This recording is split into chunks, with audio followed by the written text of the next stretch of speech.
আমাদের ৩০ লক্ষ মানুষ শহীদ হয়ে বাংলাদেশের পতাকায় বাংলাদেশে আনে।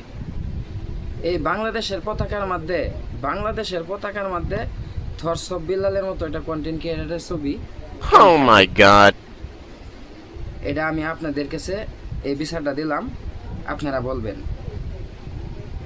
নামি দামি ব্যক্তি অনেক কিছু আছে, অনেক নামি দামি লোক আছে আমাদের বাংলাদেশে, তারাও সাহস করে নাই যে এই বাংলাদেশের পতাকার মধ্যে তাদের ছবি নিয়ে বুকে নিয়ে ঘুরতে। থরস অফ বিলালের শিষ্যটি দেখছেন?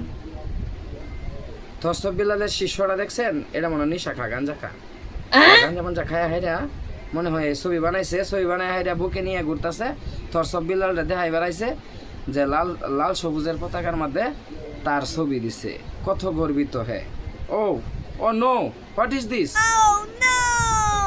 ওইটা গাঞ্জা খাইছে, ওইটা বাবা খাইছে, ওইটা বাবা টাবা খায়া গাঞ্জা মাঞ্জা খায়া তারপরে এই ছবি লইয়া আইছে। থরস অফ বিলালের বললো যে বাবা আমি তোমার ছবি তো এই ইয়ার দেয়ালছি, লাল সবুজের পতাকার মাঝে দেয়ালছি।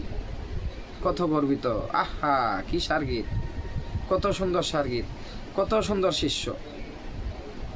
ভিডিওটা দ্রুত শেয়ার করে দিবেন, সবাইকে দেখার সুযোগ করে দিবেন। আর আপনারা কমেন্টে বলে যাবেন যে আমি কি খারাপ কিছু বলছি না ভালো কিছু বলছি, অবশ্যই কমেন্টে বলবেন।